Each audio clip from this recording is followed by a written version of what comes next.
Kami bisa mengasihi Engkau karena Engkau terlebih dahulu mengasihi kami. Amin. Engkau terlebih dahulu mengampuni kami. Engkau telah terlebih dahulu menerima kami. Dan hari ini kami bisa menikmati kebaikan Tuhan. Karena Engkau sendiri yang telah memberikan kebaikan luar biasa dalam hidup kami. Terima kasih Tuhan, Engkau sangat baik. Kami mengasihi Engkau dengan luar biasa. Karena Engkau mengasihi kami sangat hebat. Lihat betapa hebat kuasanya bagi orang yang percaya kepadanya. Dan itulah kami semua. Haleluya, saudara bisa duduk di dalam hadirat Tuhan. Kita bersyukur karena berkat Tuhan yang luar biasa. Kita bisa ada sampai hari ini. Saudara tahu, kalau saudara baca murid yang dikasihi Tuhan di dalam Alkitab, maka murid yang dikasihi Tuhan itu ditulis oleh Yohanes sendiri yang disebut oleh murid yang dikasihi Tuhan itu. Kalau sudah baca Yohanes 21, ada judul murid yang dikasihi Tuhan. Bagaimana mungkin Yohanes bisa menulis tentang dirinya? Ya, bagaimana mungkin Yohanes bisa berkata tentang dirinya, saya murid yang dikasihi oleh Tuhan. Makanya sudah baca satu-satunya rasul, satu-satunya murid Tuhan yang berani berkata, kita punya keberanian percaya. Kita punya keberanian percaya, itulah Yohanes. Kalau saudara punya keberanian percaya, saudara berani berkata, saya murid yang dikasihi oleh Tuhan. Bisa bilang amin? Amin. Haleluya. Kalau saudara bisa memuji Tuhan, bisa menyembah Tuhan, karena saudara terlebih dahulu dikasihi oleh Tuhan. Amin. Ya. Coba nada D tadi tetap, saya ajak saudara kalau saudara bilang begini, I love you Lord, itu karena Tuhan lebih dulu mengasihi saudara. Singing I love you Lord. Wals ini wals. Singing atas, latas, tas, Lord, tas, tas, singing I love you, Lord. Satu pas lima, love you. Sama-sama singing I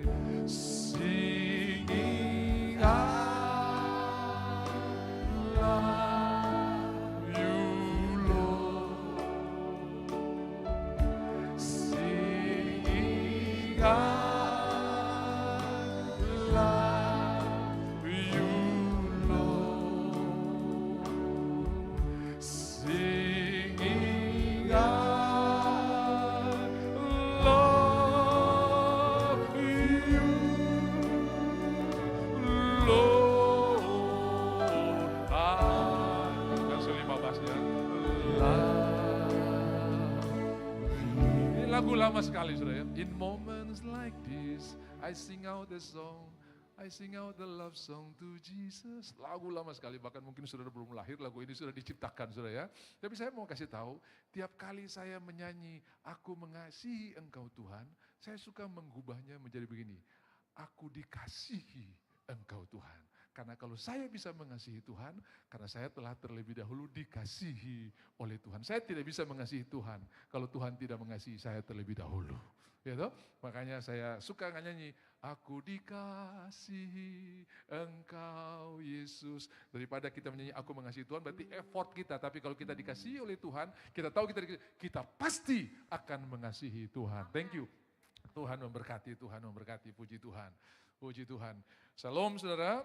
Ini minggu terakhir di bulan yang kedua, artinya bulan depan kita sudah mau siap-siap lagi untuk Paskah. Waktu berjalan cepat sekali, Merry Christmas saudara belum turun, kita sudah mau Paskah. Dan memang kalendernya itu saudara, di dalam 1 tahun Paskah dulu baru Merry Christmas. Karena kita tidak bisa merayakan perayaan-perayaan yang luar biasa kalau kita tidak mengalami kuasa kebangkitan. Makanya bukan Yesus lahir dulu baru dia mati, tapi dia mati dulu baru kita rayakan kelahirannya saudara-saudara ya. Nah mari kita akan sama-sama membaca ayat untuk minggu ini. Saya akan mengklipnya dari TB2 karena di dalam TB2 itu disebut kalau di Alkitab yang ada disebut orang bodoh ya.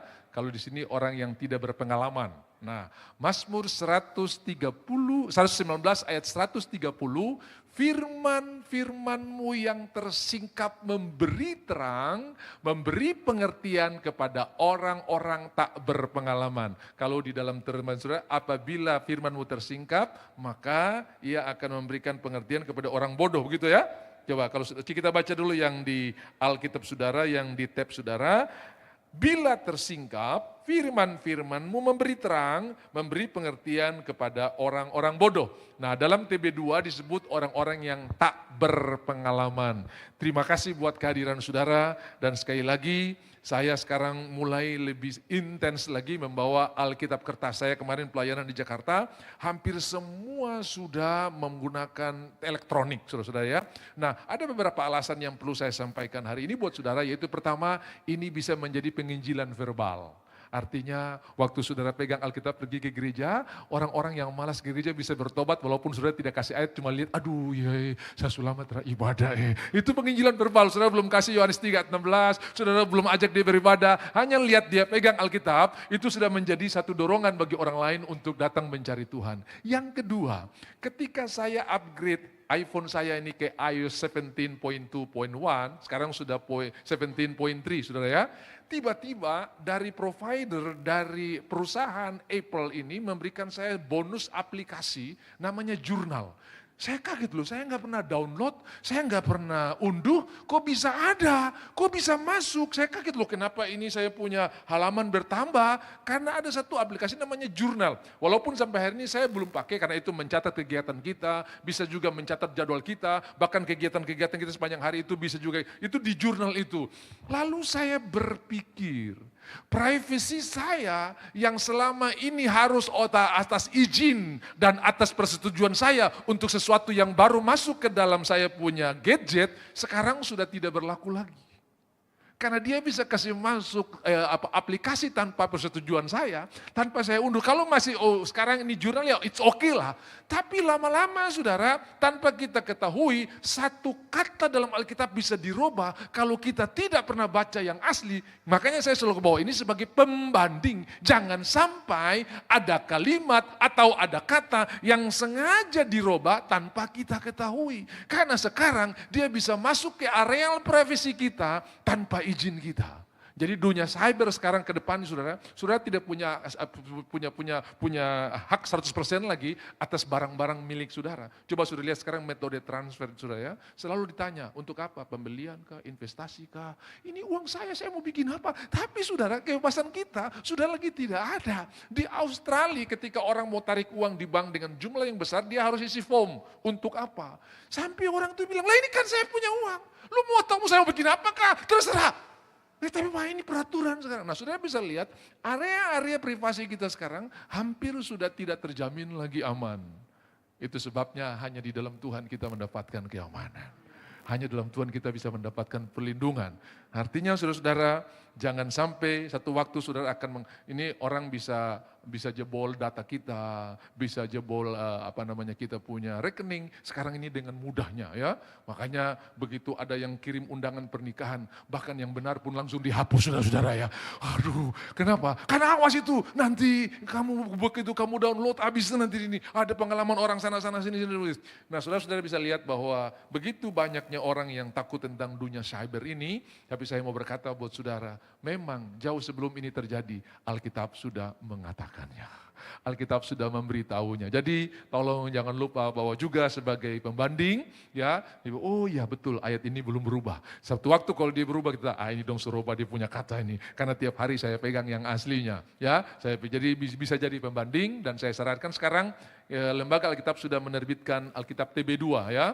TB2 ini perlu waktu kurang lebih 40 tahun untuk menerbitkan satu, karena lewat penelitian, pengkajian itu kata by kata ya, itu sampai nah, saya berikan contoh Yohanes 1 ayat 1 pada mulanya adalah firman, kalau di TB2 pada mulanya sudah ada firman. Ya, jadi lebih strength, lebih tegas, dan beberapa ayat seperti tadi orang bodoh ditulis orang yang tidak berpengalaman.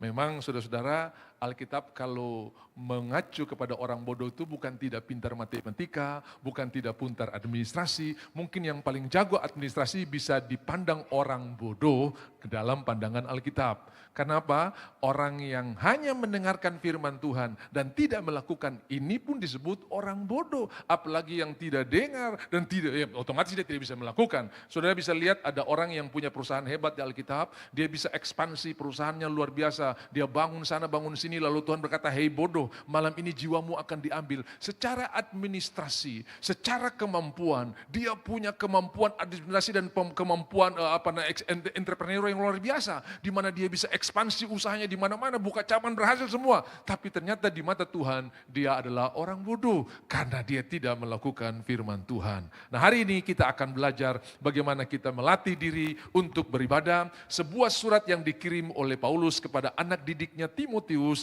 dalam 1 Timotius pasalnya yang keempat, ayatnya yang ketujuh, jauhilah tahyul dan dongeng-dongeng nenek tua dan latihlah dirimu beribadah. 1 Samuel pasalnya yang keempat, ayatnya yang ketujuh. Mari kita baca sama-sama, 2, 3. Tetapi jauhilah tahyul dan dongeng nenek-nenek tua, latihlah dirimu beribadah.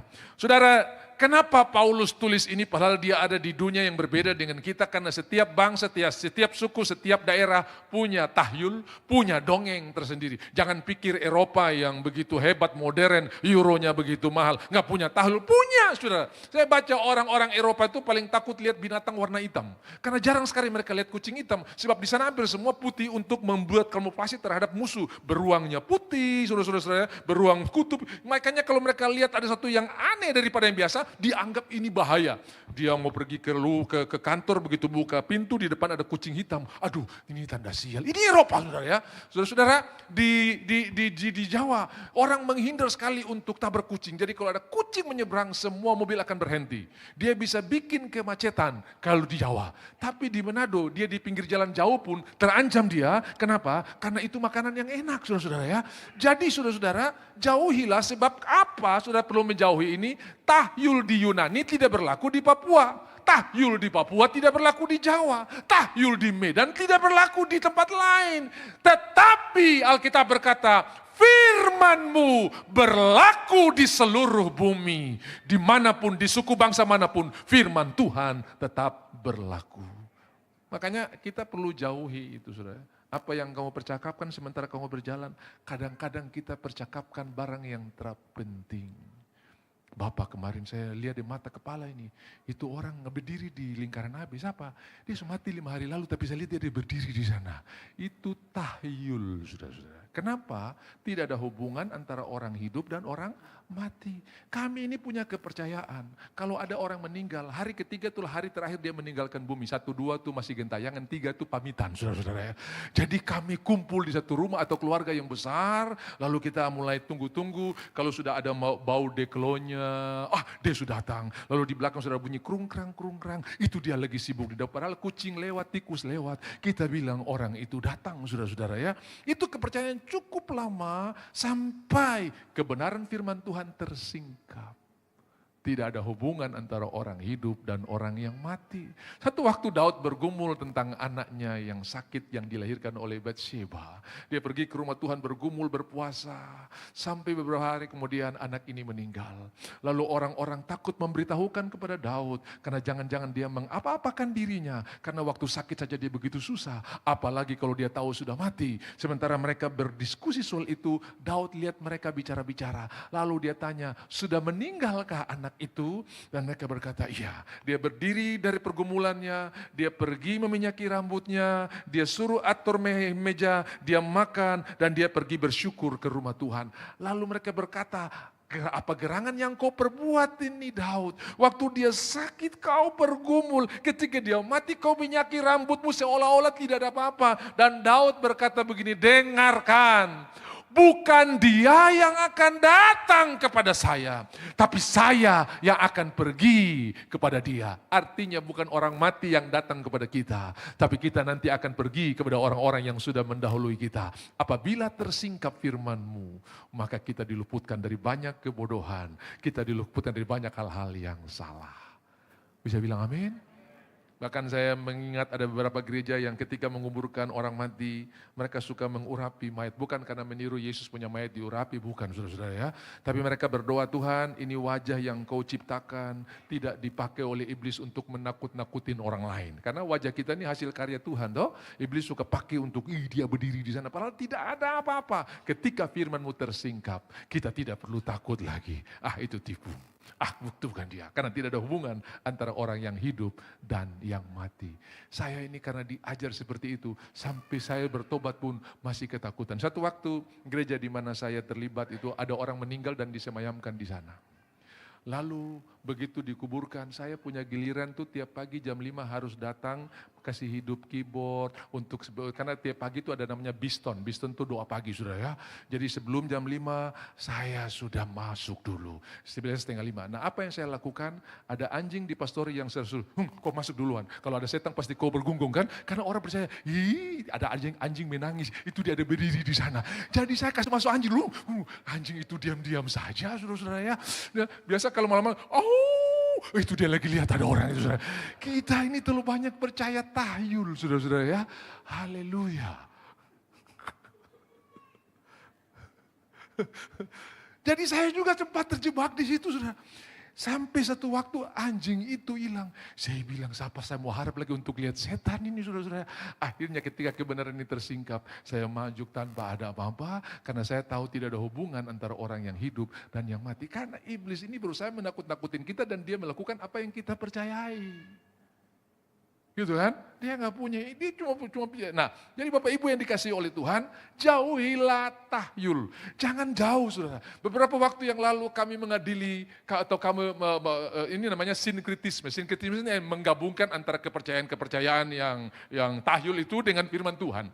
Saya kaget sekali, ada gembala sidang yang ketika peletakan batu pertama, itu kepala babi dulu ditaruh, saudara. Saya bilang ini gembala ini, mau ajar apa buat jemaat? Kalau sebelum batu diletakkan, taruh dulu kepala babi, saudara. Harusnya kepala babi itu taruh di kuali, bukan di fondasi, saudara-saudara ya. Aduh, baru pakai dabu-dabu rica. Waduh, dia pica-pica, saudara-saudara ya. Bukan taruh di itu. Jadi kalau ada orang yang mau taruh kepala babi, bilang, pendeta Nobel mau taruh di kuali, jangan taruh di situ, saudara ya. Masa kepala babi bisa bikin fondasi jadi kuat, saudara ya. Campuran semen yang bagus lah, yang bikin fondasi jadi kuat. Bukan kepala babi. Ini masih ada. Paulus berkata karena itu masih ada. Dia kasih ingat Timotius, jauhilah. Ada orang, saya mau tergerak mau kasih berkat buat orang itu. Begitu dia pergi, orang itu teriak, puji Tuhan berarti bukan berkatnya dia. Itu tahyul. Ya, Elia 7 kali, coba kalau Elia baru 1 kali tidak ada air. Memang bukan berkat, Tuhan tidak mau kasih berkat. Tidak akan ada hujan turun. Balik lagi. Sampai 7 kali dia lihat awan sebesar telapak tangan. Dulu saya percaya, kalau warung atau toko mengembalikan uang lebih, itu berkat. Puji Tuhan, Tuhan engkau mengerti, memang saya lagi perlu. Yang namanya berkat Tuhan tidak akan bikin orang lain susah, saudara. Bisa bilang amin? Saya pernah, saya kasih uang 20.000, dia kasih pulang 50.000. Saya bilang, Tuhan terima kasih ini berkat, pas saya lagi butuh ini. Sampai kebenaran tersingkap, berkat Tuhan tidak pernah bikin orang lain jadi susah. Amin. Jadi besok sebentar kalau ada orang kasih pulang lebih, kau datang bilang, sorry ini lebih ini. Saudara tidak akan berkekurangan, saudara tidak akan kurang karena kebenaran yang membuat saudara hidup dari kemuliaan kepada kemuliaan. Haleluya. Tepuk tangan buat Tuhan kita yang luar biasa. Jauhilah tahyul dan dongeng-dongeng nenek tua. Saya sudah cerita buat saudara, kalau ibu hamil mesti kasih apa tuh? Peniti, ada yang paku, ada yang obeng, ada yang tang. Sampai saya berpikir apa itu toko bangunan atau apa gitu saudara-saudara ya. Semua saudara, memang hidup saudara tidak ditentukan oleh paku itu. Padahal dia baru habis nyanyi begini nih saudara ya. Habis itu pulang tikam paku, baru dia bernyanyi begini. Hidupku hanya ditentukan oleh perkataanmu. Pakai tarik-tarik. Pulang tusuk paku saudara ya. Ini menentukan juga ini. Tahyul saudara-saudara ya. Tahyul.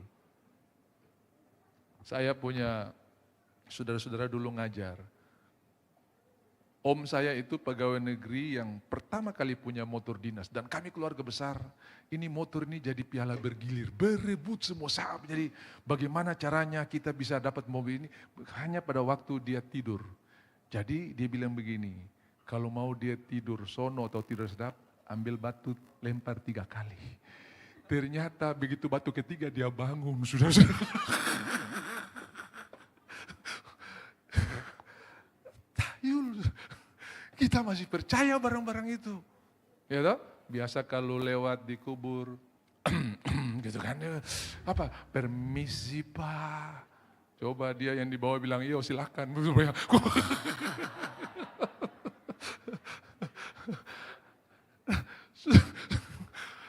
Kita masih percaya, tapi apabila tersingkap firman-Mu, kita dibebaskan. Kamu akan dimerdekakan kalau kamu mengetahui kebenaran. Kebenaran itu akan memerdekakan kita. Saya berdoa, saudara punya nasib tidak ditentukan oleh paku lagi, oleh lagi, tapi oleh firman Tuhan yang tidak pernah berubah dan berlaku di seluruh bumi. Karena tahyul tidak berlaku di seluruh bumi, firman Tuhan berlaku di seluruh bumi. Bahkan tahyul itu bertolak belakang, yang sana boleh, yang sini tidak boleh. Ya, orang Tionghoa kalau habis makan itu senyap, nggak boleh. Kalau ada orang, sopan. Tapi kalau sudah pergi ke Medan, kita berlomba mana tenor, mana bass, mana sopran. Kenapa? Enak Pak. Habis makan, enak. Itu sopran. Ada yang tenor, lebih tinggi lagi saudara-saudara. Dan itu mereka nikmati. Sementara yang lain, tersopan. Jauhilah tahyul. Jangan sampai cuma gara-gara sendok yang dibalik kita bertengkar. Ada suami yang bertengkar dengan istri, cuma gara-gara istri mau kalau habis makan tuh sendok dibalik. Kopu berkat tidak ditentukan oleh sendok yang terbalik, tapi berkat Tuhan yang luar biasa. Itu ketika engkau mengerti firman Tuhan. Hosea berkata, yang ku kehendaki ialah mengenal aku sungguh-sungguh, mengenal firman Tuhan sungguh-sungguh. Ayat pasal yang keempat, umatku binasa karena tidak mengenal Allah. Dalam terjemahan yang lain, tidak berpengetahuan. Dalam bahasa Inggris disebut knowledge, tidak punya pengetahuan. Tetapi pasalnya yang keenam, yang ku kehendaki ialah mengenal aku sungguh-sungguh, mengenal firman Tuhan, maka aku akan muncul seperti fajar dan turun seperti hujan. Marilah kita mengenal dan berusaha sungguh-sungguh mengenal Tuhan. Ia pasti muncul seperti fajar dan ia akan datang kepada kita seperti hujan. Seperti hujan pada akhir musim yang mengairi bumi. Ini hujan panen. Kalau dibilang hujan akhir itu hujan panen. Kalau saudara mengenal Tuhan, tidak ada istilah tidak panen. Tidak ada istilah mandul, panen terus. Kenapa disebut tidak dibilang hujan awal, langsung hujan akhir? Karena hujan akhir itu hujan panen. Jadi ada hujan awal untuk menanam, ada hujan akhir untuk panen. Dan disebutkan seperti hujan pada akhir musim yang mengairi bumi. Karena ini hujan panen. Saudara-saudara, ketika kita mengenal Tuhan, kita akan panen hal-hal yang baik. Kita akan panen kemenangan. Kita akan panen berkat Tuhan. Kita akan panen kesehatan. Kita akan panen damai sejahtera. Panen saudara-saudara. Amin. Marilah kita sungguh-sungguh. Dan dua hal ini tidak bisa ada manusia punya alat untuk menahan. Supaya hujan tidak turun, matahari tidak terbit. Kita tidak bisa bikin eskavator yang besar sekali untuk tahan matahari tidak bisa terbit. Tidak bisa, karena Tuhan berjanji. Tidak ada yang bisa menahan berkat yang aku berikan kepadamu. Haleluya. Marilah kita sungguh-sungguh mengenal Tuhan. Lalu dia berkata, latihlah dirimu beribadah. Ternyata ibadah itu sebuah latihan. Saudara, untuk mengasihi perlu latihan, mengampuni perlu latihan. Ya, ada level 1, level 2 ya. Dulu saya lihat dia rumah saya jengkel, sekarang tidak. Ya, naik lagi. Dulu saya lihat di jemuran saya jengkel, sekarang tidak. Karena orang sakit hati dan orang kasmaran itu sama, cuma beda saja hasilnya saudara ya. Kalau orang sakit hati lihat jemuran jengkel, kalau orang kasmaran lihat jemuran hati berbunga-bunga. Padahal tidak lihat tunangannya, cuma lihat jemuran saja. Aduh, itu daster yang dia pakai kemarin. Padahal daster bolong-bolong ini saudara ya. Memang betullah firman Tuhan kasih menutup banyak sekali pelanggaran. Termasuk daster bolong-bolong pun tertutup semua karena kasih saudara ya. Latihlah dirimu ibadah. Tentu Paulus yang menulis kepada Timotius, dia bukan cuma asal menulis, tetapi dia telah melakukannya dulu. Kenapa? Dasar untuk kita orang percaya adalah Kisah Rasul 1 ayat yang 1. Hai Theophilus, dalam bukuku yang pertama, aku telah menuliskan segala sesuatu yang dikerjakan. Semua bilang dikerjakan. Dan diajarkan. Kerja dulu baru ajar. Jangan ajar dulu baru kerja. Saudara mau lihat pengajaran yang powerful? Lakukan dulu. Sebelum engkau mengampuni, jangan khotbah mengampuni. Dan pada waktu engkau melakukan mengampuni, engkau khotbah, ada kuasa yang mengalir di dalamnya. Yesus tidak pernah mengajarkan apa yang dia tidak kerjakan. Jadi dia kerja dulu, baru dia mengajarkan apa yang dikerjakan dan diajarkan. Jadi saudara dengarkan baik-baik. Banyak orang mengerjakan apa yang dia khotbahkan. Tapi ada orang yang mengkhotbahkan apa yang dia kerjakan. Yang nomor 2 itu yang benar. Mengkhotbahkan apa yang dia kerjakan, bukan mengerjakan apa yang dia khotbahkan. Khotbah dulu, kerja belakangan. Ada pendeta yang khotbah tentang memberi yang terbaik. Anaknya duduk di belakang dan mendengarkan dengan seksama. Dan dia berkata, ini khotbah terbaik yang pernah dikhotbahkan oleh papa saya. Dia mencatat semua ayatnya. Saudara, jangankan orang yang baik, orang yang mencatat, berilah yang terbaik. Jika musuhmu lapar, berilah dia makan. Jika musuhmu telanjang, berilah dia pakaian. Waduh, ini bapak punya khotbah luar biasa. Amin, pulang terima berkat. Mereka pulang ke pastori, dia salaman papanya, papa terima kasih. Khotbah terbaik hari ini. Dia pergi, habis makan, ayahnya tidur, dia masih bongkar khotbah itu, masih ingat-ingat lagi, masih renungan. Tiba-tiba sementara ayahnya tidur, pengemis lewat, tolong, saya sudah 3 hari tidak makan. Lalu dia ingat khotbah papanya, kalau beri yang terbaik. Dan di rumah itu ada ayam jago yang sangat dicintai oleh papanya. Lebih sayang ayam daripada istri, karena tiap kali pulang pelayanan, ayam sudah makan belum? Istri tersinggung, anak tersinggung, bukan kita yang ditanya sudah makan, ayam ini ditanya sudah makan. Dan dia ingat ini yang paling disayang oleh ayahnya. Dia pergi ke kandang, sabar. Dia ambil ayam ini, harganya puluhan juta, saudara. Itu pengemis hampir pingsan. Dia bilang, mimpi apa aku semalam bisa dapat berkat yang luar biasa ini. Dan dia pergi dengan sukacita. Berapa lama kemudian ayahnya bangun. Dan kebiasaan saya sudah bangun pergi ke kandang untuk main-main dengan ayam. Betapa terkejutnya kandangnya sudah kosong. Dia pikir mungkin anaknya lagi pinjam main-main. Dan dia tanya, nak, Bapak ayam di mana? Aduh Bapak, puji Tuhan saya melakukan firman Tuhan hari ini Bapak. Maksudnya apa? Bapak khotbah beri yang terbaik. Tadi ada pengemis lewat dan saya ambil ayam itu. Saya tahu itu ayam yang paling Bapak sayang. Saya kasih buat pengemis. Dia pergi dengan sukacita Bapak. Saya juga senang karena saya melakukan firman Tuhan. Bapaknya merah, dia bilang, itu khotbah buat jemaat, bukan buat kita.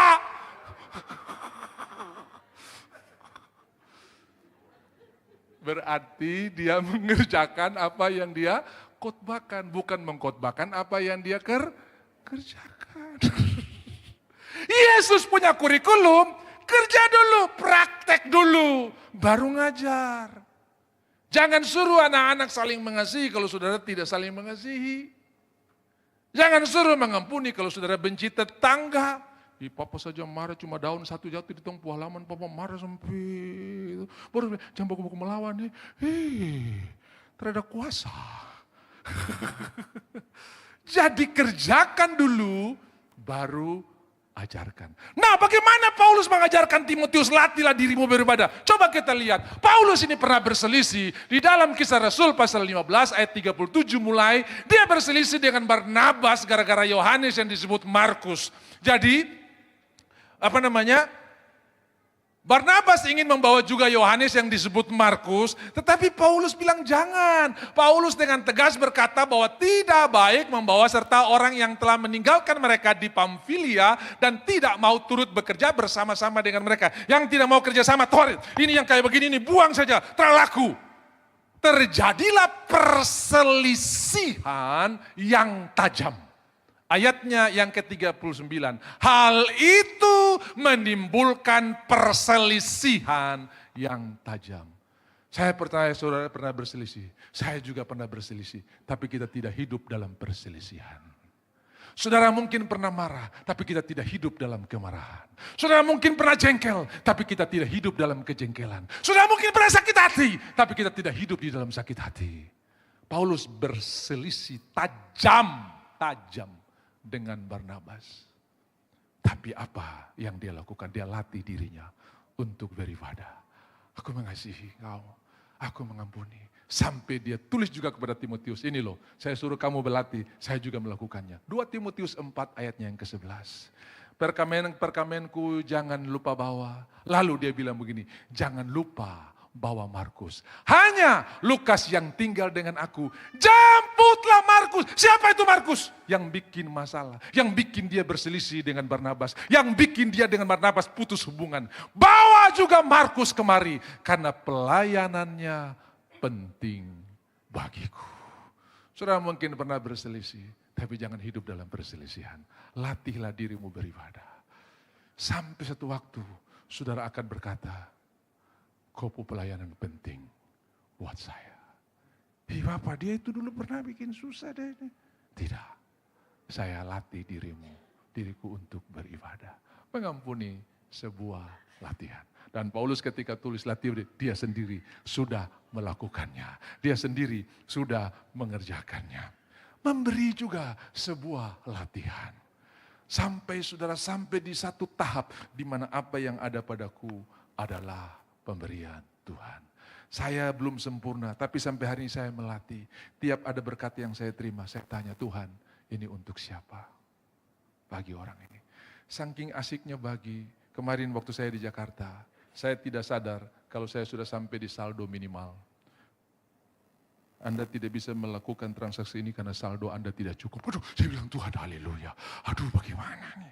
Lalu tiba-tiba saya ingat latih dirimu beribadah. Saya mau khotbah juga latih tentang beribadah. Tuhan terima kasih. Engkau telah menunjukkan jauh sebelum. Kenapa? Begitu saudara tahu Tuhan menjawab ya, maka permohonan saudara berubah menjadi ucapan syukur. Coba lihat dulu Filipi 4 ayat yang ke-6. Janganlah kamu khawatir tentang apapun juga, tetapi nyatakanlah segala keinginanmu kepada Allah. Ya. Janganlah hendaknya kamu khawatir tentang apapun juga, tetapi nyatakanlah dalam segala hal keinginanmu kepada Allah di dalam doa dan permohonan. Yang terakhir apa? Kenapa ucapan syukur? Karena doa dan permohonan sudah dijawab oleh Tuhan. Walaupun saudara belum melihat berkatnya. Harus robah jadi ucapan syukur. Ketika ayah berkata, iya nak, permintaanmu akan Bapak bawa pulang. Sore Bapak pulang kantor bawa Silver Queen. Hari itu juga, saat itu juga, bukan lagi permohonan, tapi ucapan syukur. Malah diceritain, barang belum ada. Gua nanti punya coklat. Mau, kalau macam-macam gua gak kasih. Saya gak kasih. Mana Silver Queen-nya? Nanti sore. Berani sudah. Kenapa? Karena begitu ayahnya berkata iya, bukan lagi permohonan. Kalau dia masih memohon berarti, kok yakin Bapak bawa pulang? Makanya Paulus berkata, di dalam doa, permohonan, ucapan syukur. Why? Karena waktu saudara doa dan saudara memohon, Tuhan berkata, telestai, sudah selesai. Saya sudah menjawabnya. Langsung saat itu berubah menjadi ucapan syukur. Amin. Ya ibu ya, ucapan syukur yang bikin dokter terdapat sakit itu melawan Tuhan. Dia lebih tahu kita punya leukosit daripada dokter. Dokter mesti pakai ambil darah dulu, hemoglobin, kita punya apa semua sih. Tuhan bilang, saya tahu nih ada bahan berapa nih. Dia tahu semua. Dia juga tahu rambut di kepala saudara. Dia tidak mengizinkan kalau satu rambut jatuh. Bayangkan saudara-saudara, burung yang tidak pernah masuk gereja, kecuali burung gereja yang bikin kotor gereja itu saudara ya. Ada pendeta-pendeta yang rapat, dong bilang begini, ini burung nih bagaimana kita tutup ventilasi terus, dong supaya terdatang terus, bagaimana ini? Udah tongkas pindah dia di jemaat sebelah itu yang jemaat bawang itu saudara ya. Burung-burung dengar, dong bilang begini, dong mau usir orang pindah di sana, jangan. Tumpung burung dong potong semua kalau di sana. Karena di sana berlaku masih hukum lama. Jadi semua kita nanti dipotong di sana. Oh jadi sudah kita bertahan saja. Asal jangan bikin kotor di gereja ini. Yang gak bisa, namanya burung gereja pasti bikin kotor. Saudara. Saya percaya saudara bukan burung gereja. Saudara orang-orang yang diberkati di dalam Tuhan. Bisa bilang amin. Dan saya berterima kasih saudara bisa mengalahkan kenyamanan untuk tidur. Sebetulnya hari ini tidur panjang lebih enak. Karena besok sudah mau kerja. Tapi saudara datang di rumah Tuhan. 1 hari di rumah Tuhan. Jauh lebih baik daripada 1000 hari di tempat yang lain. Bisa bilang amin? Terima kasih Tuhan pasti memberkati. Latihlah dirimu beribadah. Sementara saya bersyukur, terima kasih Tuhan, saya sudah menerima apa yang saya doakan. Tiba-tiba ada transferan masuk. Saya juga sudah siapkan hati karena saya tahu ini pasti besar masuknya. Sebab kalau saya tidak siap, saya bisa yang lewat, saudara-saudara ya. Karena itu sama seperti pasien rawat inap jantung, saudara ya. Taruh di ruang isolasi, keluarga tidak boleh besuk sembarangan, harus izin dokter. Karena sewaktu-waktu kalau dia kaget, dia bisa mati. Lalu tiba-tiba keluarga mendatangi dokter yang merawat dia. Ada kabar gembira tapi bisa jadi kabar kematian. Maksudnya apa? Dia dapat undian 1 miliar. Serahkan buat saya, ini saya yang atur. Maksudnya keluarga bilang kalau tong kasih tahu tiba-tiba dia kaget kan ini kabar gembira tapi bisa menjadi kabar kematian. Toh serahkan buat saya, ini saya atur. Dokter masuk visit, lalu tanya saya pasien yang rawat inap yang intensif ini. Bapak, ada apa dokter? Apa yang terjadi kalau misalnya Bapak satu waktu dapat undian 1 miliar? Oh gampang. Gampang bagaimana? Saya serahkan semua buat dokter. Tiba-tiba gedebuk, dokter yang jatuh, saudara-saudara ya. Pasien itu bukan suster berlarian karena pasien, tapi dokter yang tidak siap mendengarkan kabar itu. Bilang kiri kanan, get ready. Supaya kalau berkat itu datang, saudara tidak jatuh kayak dokter tadi, saudara ya. Dokternya yang jatuh karena informasi baik tadi ternyata tidak membunuh pasien, malah membunuh dokter, saudara. Karena dia tidak siap. Nah saya siap. Begitu, puji Tuhan, terima kasih. Saya melakukan transaksi lagi. Sampai saya juga kaget. Terhadap barang yang saya beli untuk saya. Terhadap barang, karena Tuhan bilang, ya itu bukan untuk kamu. Dan itu sukacitanya luar biasa. Luar biasa. Saudara, ketika saudara bisa menjadi pelaku firman Tuhan, itu kebahagiaannya luar biasa. Makanya saudara tahu, dunia mengajarkan kalau mendapat bahagia, surga mengajarkan kalau melepaskan bahagia. Amin. Dunia mengajarkan kalau kumpul kaya, surga mengajarkan kalau menabur diberkati. Ada orang yang mengumpulkan dengan hebat, tidak pernah berkelimpahan. Ada orang yang menabur dengan luar biasa, tidak pernah berkekurangan. Itu prinsip surga. Kau pilih yang mana? Kerajaan surga kekal untuk selama-lamanya. Jangan pernah ragu Tuhan kita, Tuhan yang luar biasa. Latihlah dirimu untuk beribadah. Menabur latihan. Sampai saya ada di tahap ini, saya percaya waktu kita melatih ibadah, Tuhan berikan kita kasih karunia. Segala perkara dapat kutanggung di dalam Dia yang memberikan kekuatan kepada kita. Haleluya. Tuhan tidak akan kasih kekuatan untuk saudara simpan hati 10 tahun. Puji Tuhan, saya akan kasih kau kekuatan kau bisa marah lama sekali. Tidak, saya akan kasih kau kekuatan untuk kau bisa mengampuni. Bukan untuk hal lain. Tuhan akan segala perkara. Paulus tidak bersisi lama-lama. Apalagi yang perlu kita latih? Latih kehilangan hak. Itu hak saya punya, saya ini orang tua, saya lebih tua, saya lebih tinggi posisi. Latih. Di dalam Kejadian 13, Abraham melatih dirinya. Waktu dia dan Lot berpisah, gara-gara tempat untuk domba-domba mereka merumput makin berkurang. Lalu timbullah perkelahian antara gembala-gembala Abraham dan gembala-gembala Lot.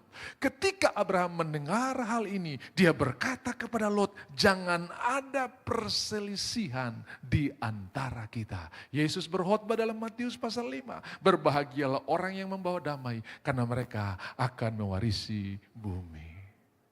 Amin. Orang yang suka berdamai, hati aman itu panjang umur, saudara-saudara. Amin. Iya. Kenapa Musa 120 tahun mata belum kabur, kekuatan belum surut, Ulangan 34 ayat 7 mencatatnya. Karena Alkitab memberikan rekomendasi. Adapun Musa, orang yang paling lembut hatinya. Apakah dia langsung jadi lahir lembut? Dia latih, saudara. Saudara mau tahu awal-awal pelayanan Musa bukan lembut satu kali pukul mati. Mati. Mana ada orang lembut pukul satu kali mati, saudara. Tapi dia latih dirinya.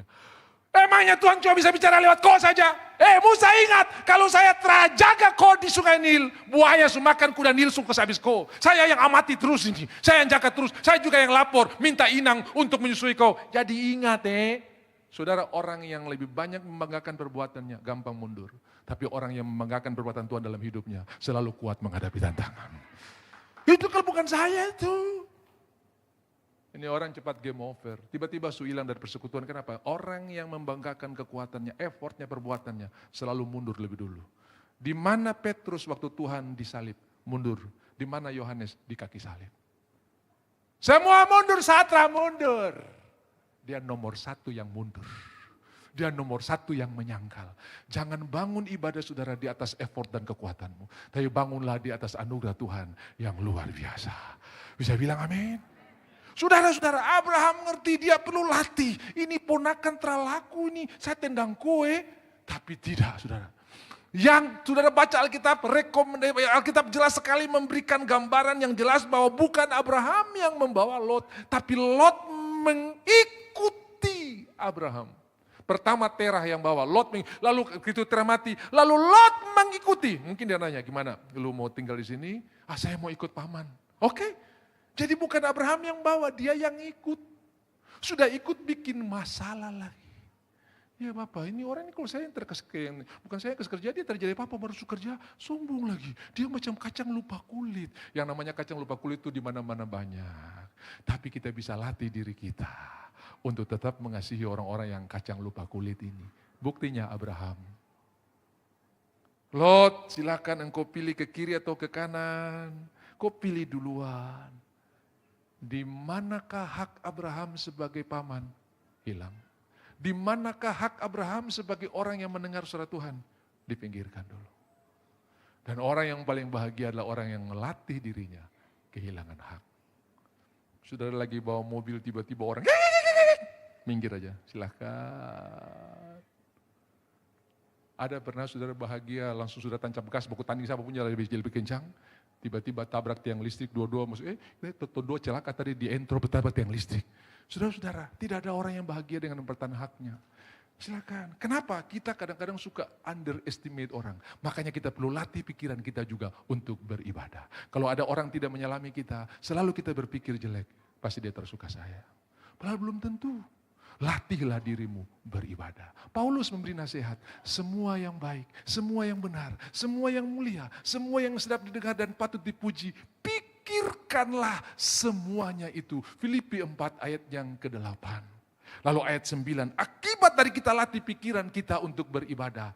Maka Allah, apa yang telah kamu dengar, apa yang telah kamu lihat, apa yang telah kamu pelajari, lakukanlah itu. Maka Allah sumber damai sejahtera. Klik ke ayat 9. Nah ini. Maka Allah sumber damai sejahtera akan menyertai kamu. Saudara kalau jalan pergi ke Sarmi, di belakang saudara ada mobil tangki yang 5.000 liter. Apakah saudara khawatir nanti habis bensin di tengah jalan? Enggak bakalan habis. Pergi pulang Sarmi 20 kali, 30 kali, sepanjang bulan pun tidak perlu khawatir karena sumbernya ikut saudara. Di tengah keadaan krisis, di tengah isu global bahwa akan ada resesi, sumbernya menyertai kita. Dan kita tidak pernah akan berkekurangan karena sumbernya ikut sama-sama saya. Kalau saya pergi ke pom bensin, saya mencari sumbernya. Tapi kalau pom bensin ikut saya, kapan saya kekurangan? Bisa bilang amin? Tepuk tangan buat Tuhan kita yang luar biasa. Latihlah dirimu untuk beribadah. Kadang-kadang kita suka underestimate orang. Bayangkan saudara, Bartimeus ini berseru untuk minta pertolongan. Semua murid berpikir dia minta uang. Tapi dia latih untuk beribadah. Yesus anak Daud, kasihanilah aku. Hei kau diam. Karena setiap pengemis yang berteriak pasti identik minta cien atau minta uang. Tapi hari itu dia bukan minta uang, dia minta kesembuhan. Dan semua orang mencurigai dia, menduga dia mau minta uang. Saya percaya yang paling marah dia waktu itu mungkin Yudas. Urusan uang itu saya, bukan Yesus. Yesus terpegang uang, saya pegang uang. Jadi jangan panggil-panggil dia. Mereka menegur dia dengan keras. Tapi ia terus melatih pikirannya. Aku tidak harus terganggu dengan penilaian orang terhadap saya. Saya mau beribadah kepada Tuhan. Yesus anak Daud, kasihanilah aku. Orang-orang yang tadinya menghalangi dia untuk datang kepada Tuhan, dirubah Tuhan menjadi orang-orang yang membawa dia kepada Tuhan. Kuatkan hatimu, ia memanggil engkau. Tuhan tidak bilang karena kamu terharga dia, pinggir-pinggir. Nanti saya yang hargai saja. Saya tidak. Tuhan merubah orang-orang yang tadinya menghalangi dia, menjadi orang-orang yang membawa dia kepada Tuhan Yesus. Bartimeus masih dengar suara yang sama yang tadi marah dia. Menjadi suara yang sama yang lembut dan bilang, kuatkanlah hatimu, ia memanggil engkau. Ketika engkau melatih dirimu beribadah, Tuhan bisa mengubah musuh-musuhmu menjadi orang-orang yang siap menolong engkau. Bisa bilang amin. Sudah bisa lihat bagaimana presiden kita bisa merubah kompetitor jadi kolaborator. Dan akhirnya kita bisa melewati begitu tantangan yang luar biasa. Saya percaya itu juga karena doa orang percaya. Amin. Dulu musuhnya, sekarang teman sekerjanya. Dulu orang yang menghalangi Bartimeus untuk jangan berteriak. Sekarang mereka yang bawa Bartimeus kepada Tuhan. Markus 10 mencatatnya. Bapak Ibu yang dikasihi oleh Tuhan, latihlah dirimu beribadah. Saya ingat ada satu kasir di sebuah supermarket yang kerjanya lambat sekali hari itu. Semua orang sudah selesai, ini antrian jadi panjang. Lalu orang mulai ngomel, kalau terkerja stop sudah. Itu di sana sudah selesai, ini kenapa ini? Dia tambah kacau sudah. Dia tambah. Ada pendeta di urutan kelima, dia tetap berterima kasih Tuhan. Saya lagi masuk satu SKS, Fakultas Sabar. Haleluya, tentu engkau punya rencana saya ada di lane ini ya. Biasa kita kan begitu tuh, pindah di sebelah, salah lagi, akhirnya kita sudah kerja, pindah sana, pindah sini, pindah sana, pindah sini. Begitu pindah sini lama, pindah sana lama. Tapi dia tetap, Tuhan untuk engkau punya rencana, aku akan menyalami orang ini. Dari yang lain sudah bersungut-sungut, aku latih diriku untuk tidak bersungut. Begitu sampai dia bilang shalom, kaget dia. Dari semua pelanggan cuma satu ini yang bilang shalom, Tuhan Yesus sayang kau. Dia kaget sudah, air matanya keluar. Lalu dia berkata begini, Bapak, suami saya baru dipecat, saya punya anak kecil di rumah, dan saya lagi pusing bagaimana beli susu, karena gaji saya tidak cukup untuk mencukupi kami yang ada di dalam rumah. Tuhan pasti tolong. Itu yang marah-marah datang minta maaf, aduh saya minta maaf, saya turut sepenanggungan, aduh saya tertahu kalau kau dalam masalah. Kadang-kadang kita suka underestimate orang, tapi kalau kita latih diri beribadah, kita bisa lolos dari semuanya itu. Bisa bilang amin? Kalau ada orang ngebut di jalan, kasih silakan. Bisa saja dia lagi mau pergi berdoa, orang yang lagi tunggu dia untuk mati, saudara. Silakan. Jangan kau halang-halangi lagi. Ini juga sapu jalan, bukan cuma kau saja. Silakan. Gitu. Kalau dia mau ugal-ugalan, silakan, itu urusan dia. Tapi saya sudah kasih di jalan. Saya berpikir baik saja. Saya latih diri saya untuk berpikir yang benar. Waktu orang salamin saudara jalan terus, orang itulah jalan terus. Saudara latih diri saudara, Tuhan tolong. Supaya dia tidak tabrak tiang listrik di depan. Bisa saja dia lagi jatuh tempo hari ini, dan dia tidak tahu mau pergi kemana. Tuhan kasih jawaban, latih diri. Sehingga besok waktu saudara ketemu, tidak ada halangan bagi saudara untuk menghampiri orang itu. Taruh kata dia benar-benar marah pun, saudara tidak punya halangan. Oh sorry kalau begitu, minta maaf. Saudara yang dikasih oleh Tuhan, Abraham kasih kesempatan, Lot pilih lebih dulu. Apakah sampai di situ selesai latihannya? Belum. Pasal 14, Lot ditawan oleh Kedorlaomer dan raja-raja yang datang dari timur. Abraham dengar, sudah itu dia urusan, kan dia yang pilih sendiri. Saya tersuruh dia pilih situ, tapi dia pilih. Toh, jadi ya, mohon maaf saya sudah ada urusan lagi. Apakah seperti itu Abraham? Tidak. Dia latih dirinya. Dia keluarkan 318 anak-anak muda dari, mari kita pergi. Itu perjalanan jauh, ya, dari gunung, dari tempat di mana Abraham tinggal itu agak sedikit selatan ke Yerusalem, ya, namanya Hebron, bukan Hermon, Hebron. Itu naik sampai ke Damsik atau Damaskus. Itu cukup jauh mereka berjalan. Lalu mereka mengalahkan musuh-musuh dengan 318 orang itu. Dia bisa mengalahkan raja-raja yang hebat yang mengalahkan raja-raja Sodom dan raja-raja Gomora. Dan begitu Abraham kembali ketemu Melkisedek, diberkatilah engkau. Disitulah pertama kali persepuluhan disebut. Di dalam Alkitab, di dalam hukum Alkitab, penafsiran Alkitab ada yang disebut dengan hukum penyebutan pertama. Biasanya kalau disebutkan pertama itu sangat signifikan. Dan apa yang membuat Abraham membawa persepuluhan? Karena dia menyadari hanya dengan 318 ini kalau bukan pertolongan Tuhan, saya tidak mungkin bisa memenangkan musuh yang luar biasa. Baru kami kecapean lagi berjalan cukup jauh. Saya memberi ucapan terima kasih buat Tuhan. Jadi perpuluhan itu sebetulnya bukan kewajiban. Naik lebih tinggi sedikit lagi. Saudara punya pewahyuan, kalau aku bisa ditolong sepanjang minggu ini, semua karena kebaikan Tuhan. Latihlah dirimu untuk. Ada orang yang bilang, Bapak kita bilang kan kalau kasih maka dapat tuh. Ini saya suka kasih belum dapat. Itu gambling namanya saudara. Saudara tidak bisa berjudi dengan Tuhan karena kalau saudara ikut kebaikan Tuhan jauh lebih hebat daripada apa yang saudara beri buat Tuhan. Dan dia bukan butuh uang saudara, dia butuh ketaatan saudara terhadap janjinya. Supaya dia punya akses untuk memberkati saudara. Karena waktu saudara memberikan persepuluhan, Tuhan punya akses pertama untuk melindungi apa yang saudara punya. Lalu yang kedua dia punya akses untuk memberkati saudara. Dan yang ketiga dia punya akses untuk menghalau semua yang datang dari musuh. Pergi, saya sudah diberikan kuasa untuk menjaga semua asetnya. Bukan karena kita. Tuhan kasih jauh lebih, maka Tuhan bilang ujilah aku. Kenapa? Karena dia akan kasih jauh lebih banyak daripada apa. Jadi dasarnya kita beribadah kepada Tuhan. Aku memberi, karena Tuhan tolong aku sepanjang bulan ini. Melewati badai, Engkau menyediakan hidangan bagiku di hadapan lawanku. Masih ada badai, Tuhan sudah siapkan berkat buat saya dan saudara. Latihlah dirimu beribadah. Amin. Pulang dari sini ada orang yang jalan lewat saudara. Macam dia saudara kenal saya. Latihlah dirimu. Bisa saja dia cepat-cepat.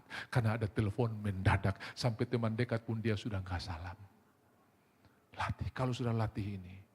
Ibadah mengandung janji. Ayatnya yang selanjutnya. Habis latihan itu latihan badani sedikit. Tapi sudah bisa lihat berkat Tuhan luar biasa. Ketika saya melatih diri untuk memberi, untuk mengasihi, untuk mengampuni. Kebajikan, kemurahan, mengikuti aku seumur hidupku. Siapa bilang kita tidak punya perselisihan? Punya. Tapi kita tidak hidup dalam perselisihan. Saya bilang kita tidak punya musuh? Punya. Tapi kita tidak hidup dalam sakit hati dan kebencian. Saya bilang kita tidak punya masalah? Punya. Tapi kita tidak hidup dalam ketakutan. Kita hidup dalam percaya. Semua penderitaan mengerjakan tahan uji. Tahan uji mengerjakan ketekunan. Ketekunan dulu. Ketekunan baru tahan uji. Dan tahan uji menimbulkan pengharapan. Ayat 5, pengharapan tidak mengecewakan. Roma 5, tadi Roma 5, 3, 4, 5. Ayat 5, pengharapan tidak mengecewakan. Karena kasih Kristus telah dicurahkan. Apa itu kasih Kristus? Dia lebih mengasihi kita daripada kita mengasihi dia. Tuhan berkata, perintah lama kamu tahu, kasihilah sama manusia seperti dirimu sendiri. Tapi aku memberikan perintah baru kepadamu, kasihilah sama manusia sama seperti aku mengasihi kamu.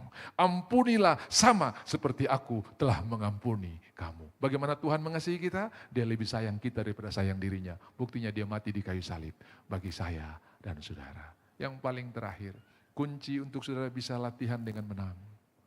Ingat selalu kebaikan Tuhan. Ingat selalu anugerahnya. Amin. Ada lagu Pantekostal lama sekali. Bila ku ingat cinta Tuhanku, ku tidak mau mundur lagi. Bila ku ingat cinta Tuhanku, ku tidak mau mundur lagi. Sungguh tidak mau, ku tidak mau mundur lagi. Sungguh tidak mau, ku tidak mau mundur lagi. Ingat kasih Tuhan. Saudara pasti menang dalam segala hal. Latihlah pikiranmu untuk mengingat kebaikan Tuhan. Jangan ingat persoalan, ingat kasih Tuhan. Dulu aku dalam persoalan, dia luar biasa. Yang kedua, ingat masa depan yang sudah Tuhan siapkan. Rancanganku bukan kecelakaan, tapi damai sejahtera. Dan memberikan kepadamu hari esok yang penuh harapan. Masa lalu kita adalah pertolongan Tuhan yang luar biasa. Masa depan kita adalah janji Tuhan yang pasti digenapi. Hari ini aku bersyukur kepada Tuhan. Haleluya. Jangan ingat kegagalan di masa lalu dan jangan khawatir tentang keadaan di masa depan. Kota gantung di tengah-tengah di sini saya. Tapi ingatlah kebaikan Tuhan dan ingatlah perbuatannya. Sebab apa sebelum saudara sampai di minggu depan, Tuhan sudah mendahului saudara dan menyiapkan berkat yang luar biasa. Nada A, kita akan memuji Tuhan. Saya undang kita bangkit berdiri, waktu saya sudah selesai.